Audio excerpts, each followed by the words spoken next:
Sinubukan na po ba natin na kung saan tayo ay nangaral mag-share ng mga salita ng ating Panginoon? Hindi ko po alam. Maaaring ang ilan sa atin po ay walang kakayahan, o maaaring walang guts, o wala pong interest. Pero pagdating po dito sa loob ng ating panambahan, malaya ang bawat isa na magtanong upang matuto, upang magkaroon ng mga karagdagang kaalaman sa mga salita ng ating Panginoon. Maaari po kayong magtanong, maaari po kayong magbahagi, maaari po kayong mag-suggest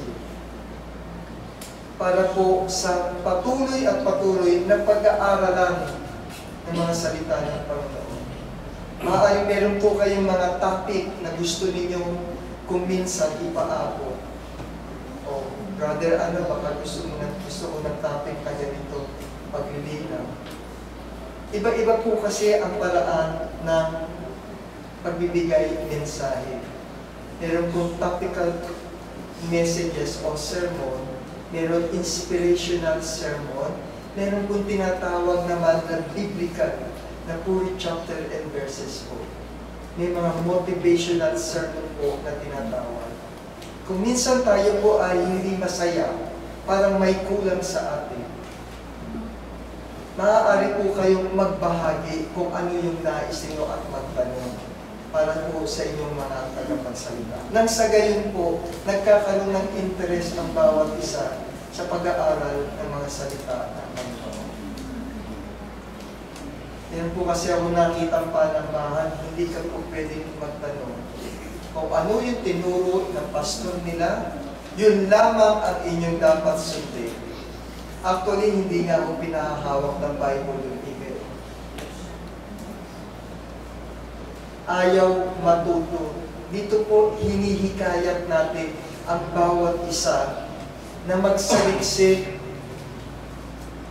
mag-aralan po, para kung may nakita po tayo na hindi nasiyasat na ng mga tagapagturo, ay maaari po nating pag-aralan at i-share sa bawat isa. Mula po sa Roma 10:17, kaya na't ang paniniwalay ng gagaling sa pakikinig, at ang pakikinig ay sa pamamagitan ng salita ng Diyos. Napaka-importante po ang pag-aaral na ito.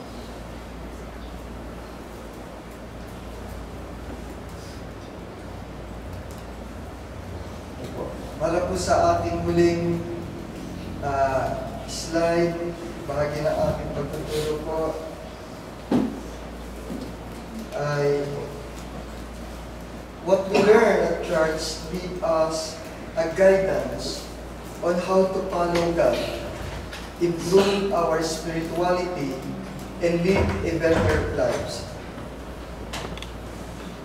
Nakakatulong po ang ating mga kapatiran upang ma-apply ang ating pananampalataya sa bawat isa, upang tayo makapaglingkod sa ating Panginoon.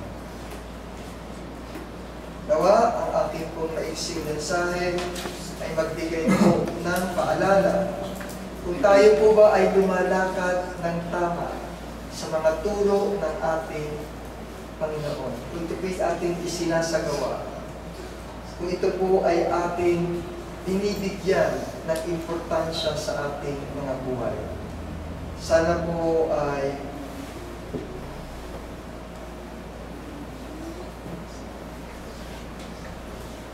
makapag-iwan ako ng munting mensahe para sa umaga nito. Magandang umaga po mga kapatid at isang mapagpalang araw ng